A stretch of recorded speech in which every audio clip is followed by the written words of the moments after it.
Hello, hello, Facebook family. Elevate, January 17th, 2024, episode 119. We're doing the 5 dysfunctions of a team. I hope you guys are doing well. I just stepped into the house and ran up here and ready to broadcast. My wife is taking care of some motherly duties, and I'm kind of flying solo. So when I look over here, that's not because she's there. That's just because that's a habit. And I'm used to having her over there, but she's not there today. So Facebook Live, Elevate. It's January 17th. It just seems like not too long ago. It looks like these glasses are crooked or something. But it seemed like it wasn't not too long ago that we were celebrating the new year, and now we're over halfway through it. So this is a busy month. There's a lot of birthdays in this month. So if your birthday's in January, happy birthday. Hope you enjoy it or getting ready to enjoy it.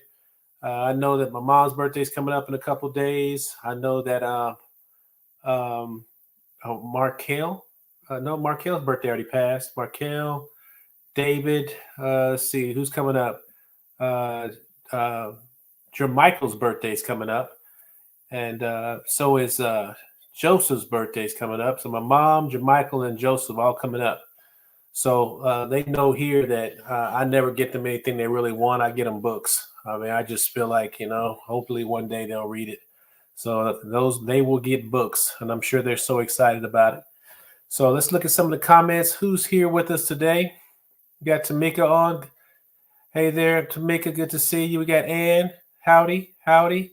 And we got Mother Brenda. We got my Aunt Linda. It's good to see you guys on. So today we're doing a short video. After a couple shout outs, we're going to do a short video on the 5 dysfunctions of a team.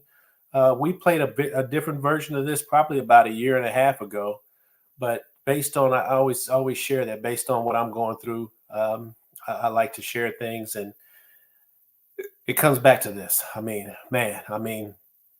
to me, building teams is probably the most challenging thing out there. After football season's over, we see, coaches getting hired, coaches getting fired.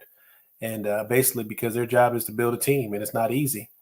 So I just, going through the football season, seeing the college football championship, and then seeing, of course, the NFL playoffs, it really inspired me to go over this material. So please take something out of it. The guy is awesome. His materials used at some of the most elite leadership programs out there. I've read several of his books. Hey, Aunt Stephanie, good to see you. So I'm hoping that you guys will get something out of it. And if you're trying to build a team, I don't care if it's a nonprofit. Shar saying she's listening while driving. I don't care if it's a nonprofit or a business. This stuff is solid. This is solid information. We use it in our company. I know other companies that use it. I was talking to somebody that's a friend of mine on the other side of the country, and he was talking about this same author. So this guy's known. He's effective. There's some authors out there that you'll hear a lot about, and then there's authors out there that the people that are using them, you might not hear about them as much, but the people that use them that are trying to get stuff done, they know about these authors. So hopefully you guys will really get impacted by the short clip. It's like an 8-minute video. But before we play the video, I wanted to, I didn't say anything. I think we said something on the strand about Happy Martin Luther King Day. So that just passed. I wanted to give a shout out to the Houston Texans. I told you guys I'm a football fan. And this is the first time in the history of the NFL, a first-year head coach and a first-year quarterback won their division. The first time in the history of the NFL. So I say, you know what? That deserves a shout out. So I'm really a fan. I'm not going to say that I'm a Texan fan as much. I'm a fan of that coach, and I'm a fan of that quarterback. So very excited about the potential and where they can be in the next 3 or 4 years. I know many of you guys know Houston has never won a Super Bowl, whether it be the Oilers or the Texans. There's no Super Bowl. And what, the third largest city? I think we're third. I think we jumped up to third largest city in the country, and we've never won a Super Bowl. So I'm hoping that this is the guy that can get us there, or I should say, the guys that can lead the team, that coach and that quarterback. So very excited about that. I wanted to have a moment of silence, y'all, for the Dallas Cowboys.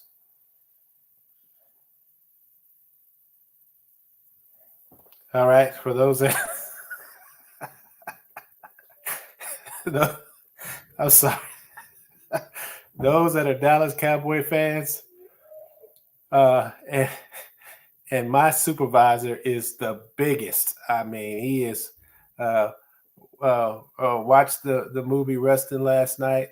A must see, a story of civil rights march in Washington D.C. Okay, I'm gonna write that down on Netflix. Uh, Brenda said whatever, but as we said, building a team is hard. Building a team is hard. So, and nobody knows better than them Dallas Cowboys. I'll tell you what. So, the funny thing was the night before, or a couple days before, we were discussing on it. We have this text strand where we have like, I don't know, 20 some people on it. And, you had all the Dallas Cowboy fans cheering and hooping and hollering. And I said that the Houston Texans will go deeper in the playoffs than the Dallas Cowboys. And boy, I got ridiculed, even from people that are not even Dallas Cowboy fans, because it's so easy to get caught up in the emotion. And one of the things they teach you when you're hiring people is they say, don't hire based on what you see only. They look good, they smell good and all that. Okay, what's their work history? What have they done before? What have they accomplished? And what have they done recently? Because that's what they're going to give you. And I know what Dallas Cowboys have done recently, and I just used that. And I was like, well, this is what they've done recently. And they don't win playoff games, really. So I'm betting against them. So that, it's funny that it happened. So I think that there's definitely needs to be a culture change there. And we'll see what happens. If everybody gets fired, if, they got to keep somebody. They can't fire everybody. So, but I did want to, I think Shar is coming up. But I did want to talk about some of the things I'm going through before we go into the broadcast. And it's basically about 8 minutes, and I want to go over a couple things for about 5 minutes after. You're gonna start a fight. We never had a fight on Facebook Live. There's never been a fight. This has been a totally peaceful environment. So Mr. Roundtree said, forget those Cowboys. Now, Mr. Roundtree, are you a Cowboy fan? I just need to know. Because, if you're a Cowboy fan and you're frustrated, I get it. If you're not a Cowboy fan, I'm just curious. Are you a Cowboy fan, Mr. Roundtree? Let us know. Let us know, because you're surrounded by some Cowboy fans. There's a lot of Cowboy fans. I don't know about my Aunt Linda. I know Ann is an A&M fan. I know Mother Brenda is a Dallas Cowboy fan. I waited 2 days before I called her to do a check for life to make sure she's still living and ain't left the earth. So he hasn't responded yet if he's a Cowboy fan. So, but one of the things I'm going through right now is that, and I'm gonna be pretty. I don't know. I feel like I'm pretty transparent anyway. But one of the things he said, no, sir. All right. So one of the things we're going through now is we've had a restructuring. So in our business, the Houston market is one of the tougher markets, and there's some other markets that beat the Houston market, and we're making changes and we're changing teams and we're trying to spark these markets. The Houston market is also the biggest market. So, we know Mother Brenda, diehard Cowboy, diehard and disappointed Cowboy fan. That's what it should say on there. But we know that these other markets beat it. So there's a lot of pressure right now on us that are over Houston. They hired another AVP, thinking that if we make the team smaller, that each AVP can help grow their different divisions. And it's a lot of pressure. When you look at Austin and you look at San Antonio and you look at Houston, which is primarily the markets that we're in, as my company I work with, there is a lot more, money in the Austin area. But in the San Antonio market, it's pretty much the same as Houston as far as when it comes to what a person's living, what a person's making per person per capita. So there is a gap when it comes to the Houston market and the San Antonio market, and we need to close that gap. We need to close that gap. So we're going through some things, trying to find people that are just more hungry, more aggressive, more about taking care of business. And when you're doing that, it's rough. It's rough because you'll hire five and keep one, or you'll hire five and keep zero. So it's just rough. So that's one of the reasons we're also going to talk about what it takes, because when you need a team to make things happen, not just one person, and it needs to be a collective effort. So that's one of the reasons why we're going over it. So if you guys, I know you guys are on, and I've been rambling for about 12 minutes now.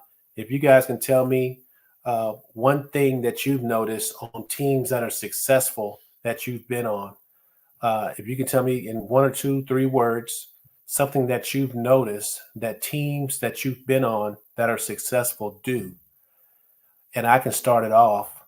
Um, I will say the teams that I've been on that were successful, the leaders on those teams were like highly sacrificing, or I should say highly sacrificial.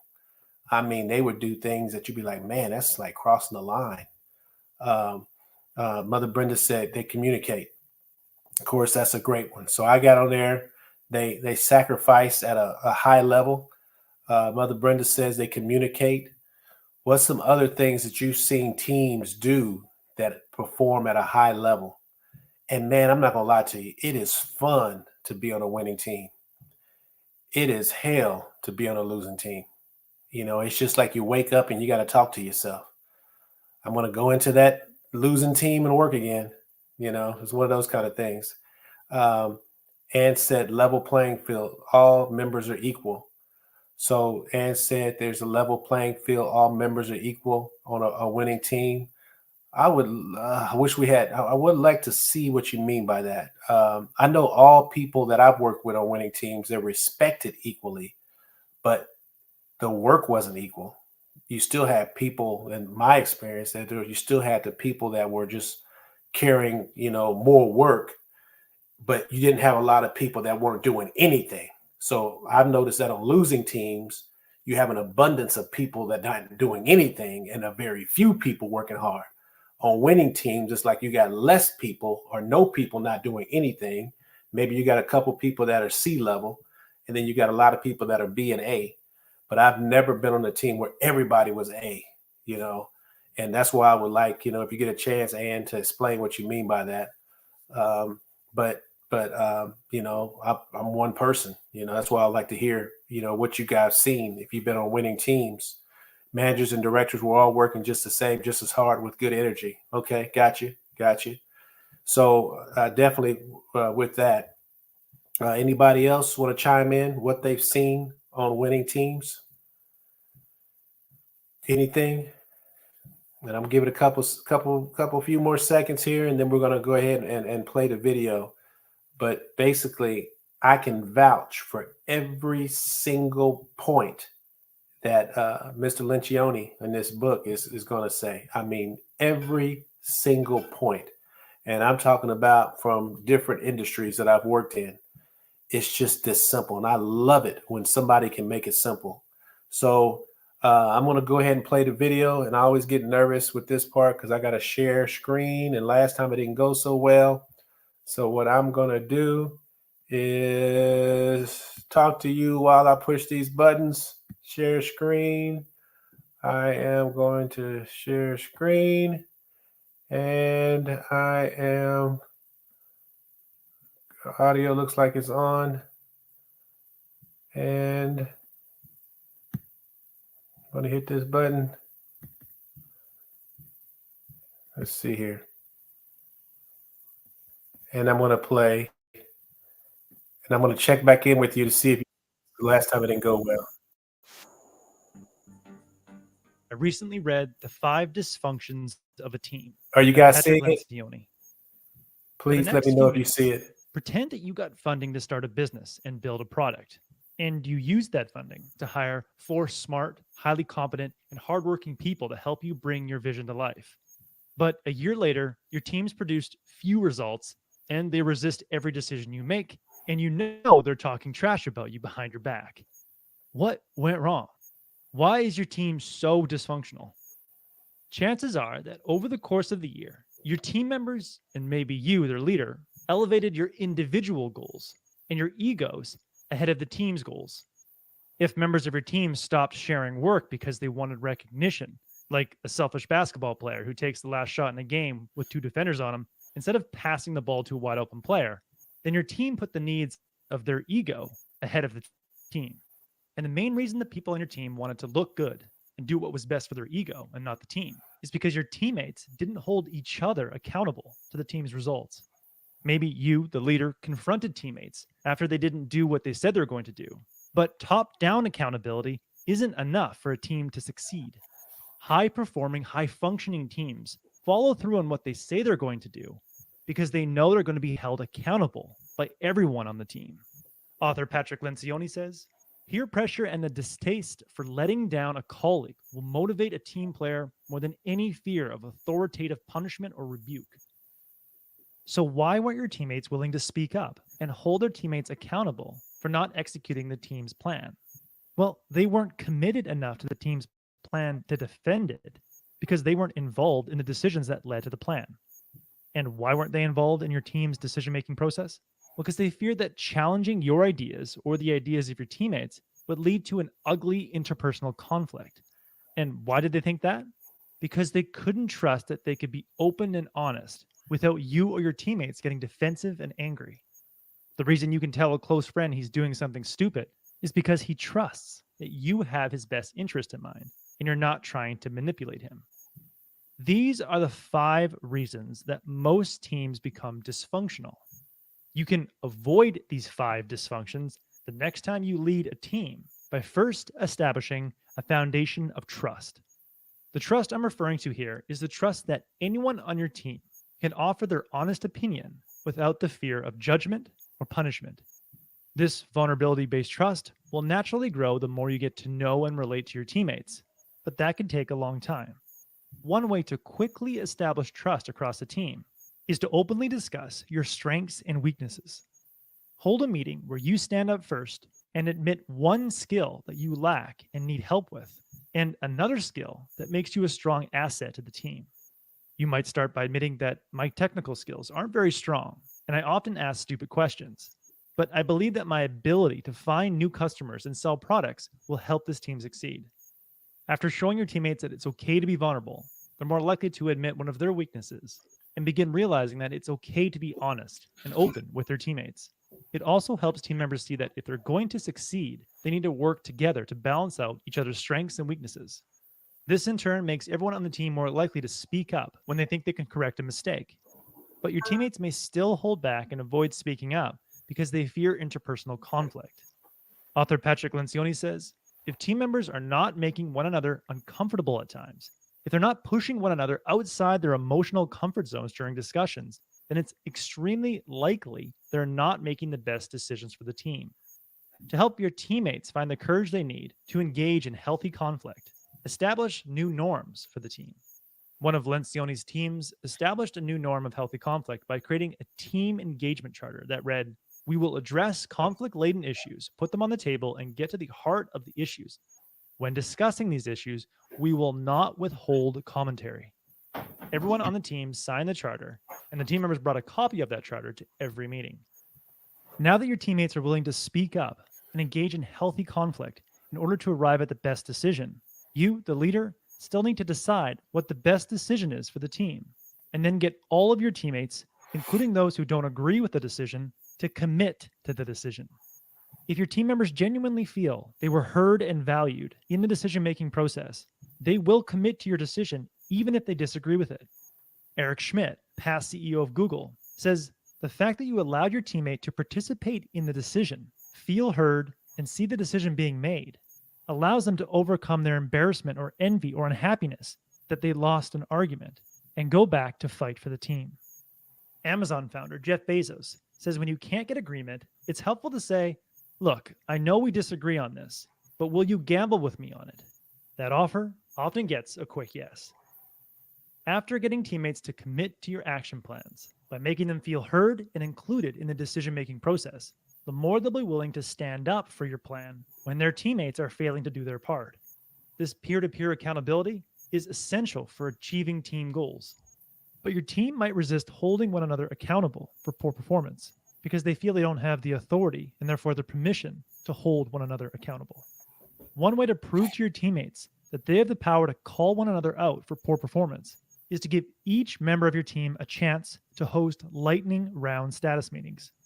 In a lightning round status meeting, everyone goes around the room and reports their top priority for the week and their status on last week's priority. If someone didn't complete their last week's priority, the person running the meeting is tasked to ask what went wrong and what they can do better. Since everyone takes turn hosting these meetings, the team quickly learns that people of lower status have the power to question people of higher status and hold those people accountable to what they said they're going to do. And when you have a team rich with peer-to-peer accountability, your team is continuously focused on the team's results. But one way to ensure that your team stays focused on team results instead of individual results is to tie individual rewards to team results. For example, you all get an extra day off at the end of the month if the team hits its monthly target. Team rewards remind team members that if the team doesn't win, no one wins. Lencioni says, on strong teams, no one is happy until everyone is succeeding, because that's the only way to achieve the collective results of the group. So in the end, if you want to build a strong, high-performing, high-functioning team, start with trust so that your teammates feel like they can openly share their ideas and opinions without the fear of being judged, so that more teammates feel heard and are willing to commit to the team's plans, so that they're more willing to hold one another accountable, which ensures everyone stays focused on the team's results and the team's objective. That was the core message that I gathered from the 5 Dysfunctions of a Team by Patrick Lencioni. This book is essential reading for every team. I highly recommend it. If you would like a one-page PDF summary of insights that I gathered from this book, just click the link below and I'd be happy to email it to you. If you already subscribe to the free Productivity Game email newsletter, this PDF is sitting in your inbox. If you like this video, please share it. And as always, thanks for watching and have yourself. All right. So I want to make sure that I still have my little crowd. If you guys are still there, if you got something out of that clip, it's only an 8-minute clip. It's a heck of a book. It's written as a fable. It's not your traditional book where, you know, it's got a bunch of bullet points and all that. He actually discusses examples and stuff like that. I think it's a heck of a book. I wish I would have read it years and years and years ago. But let me know. I try to stay away from too many videos because I don't want to lose my crowd. But let me know if you got anything out of it. And please share what you got out of it. So we got a few people on the call today. And if you, Tamika said yes. I love that. Discuss strengths and weaknesses. Great info. Selfishness will always destroy anything. The thing, while you guys are typing things in, I love the part where they said top-down accountability is not enough. Man, they couldn't say that. They should have said that 5 times in a row. Top-down accountability is not enough. You got to have peer-on-peer accountability. If you're trying to run it like an old school, like a patriarchal system, or, you know, hey, I'm on the top of this pyramid and all the little minions are below, it's not going to work if you try to do anything major, because as soon as you walk away, they're going to do what they do.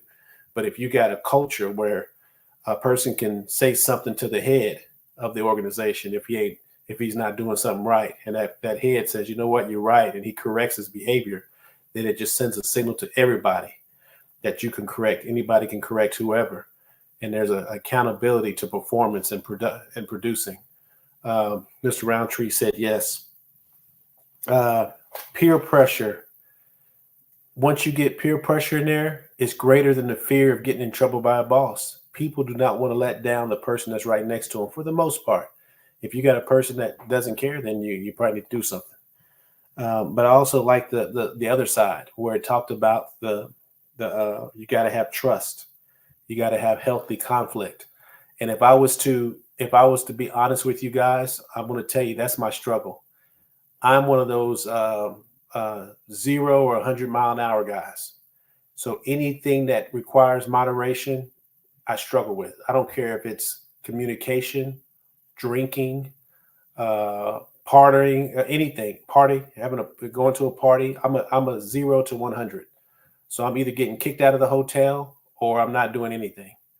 I'm either reading books after books after books, or I'm not reading any books. I'm either in the meeting, participating, having ideas, or I'm just super quiet. And that's a weakness, because you got to be able to have healthy conflict. And when I get upset, I go all the way. I go all the way upset. My lips start quivering. I get to a point where I can probably lose my job. So I worry about the healthy conflict when it comes to meetings with my peers. Not so much with I can talk my way through with people that I'm working with, but meetings with my peers that they go sideways, stupid stuff is said. At least I think it's stupid. I want to tell them that's some stupid, so so I struggle. So I be quiet, and then I get criticized for being quiet. I can see that you're a strong personality. Are you sure you are, Cecilia? We all mixed up in there. It might be a little something in there. So uh, that's funny. But so it's one of those things where right now I'm being challenged by my boss, and he's like, Curtis, I need to hear you. I said, you sure you want to hear me? Then let me, because I ain't got no problem telling you. I'm holding it back, So I said some things today, and I'm still with the company, so I guess everything's all right so far. So, but I know that he's the kind of guy that wants that conflict. I just have a hard time pulling it back, and that's going to be a struggle. Commitment. I love how they use the term commitment, y'all. They said everybody ain't got to agree. It's just the people that don't agree need to agree to come with us anyway. They go, you know what? I don't necessarily agree, but I'm going to give you 100% on the decision we made. I love that. That's really commitment.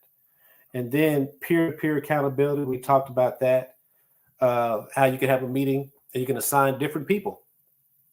That way, everybody gets a chance to ask people that didn't do their job why. That's a powerful ask the question and very silent moment. It gets silent when you do that. Okay, why didn't you get that done? And then you wait. A lot of people don't feel comfortable doing that, So, and then last is focus on team results. I've been in situations where it's like you can tell ain't nobody, and I mean nobody, understand what we're trying to do, and it's crazy to me to see all these people getting a check from a company and none of them really helping to get the job done. So I'm a real big fan of Patrick Lencioni. He has tons of books, y'all, tons of books. The 5 Dysfunctions of a Team is my favorite one by far. I hope you got something out of it. It's 7:30. Our slogan is be intentional, focus on growth, and elevate now. So I really appreciate you guys. I hope you guys are very intentional this year. This is a big year for me. I'm gonna tell you, it's a big year. This is probably the most challenging year of my life thus far. This is definitely gonna be the most challenging year, and I look forward to see what happens. Thank you. I know it went fast, right? The fastest 30 minutes in social media. Fastest 30 minutes.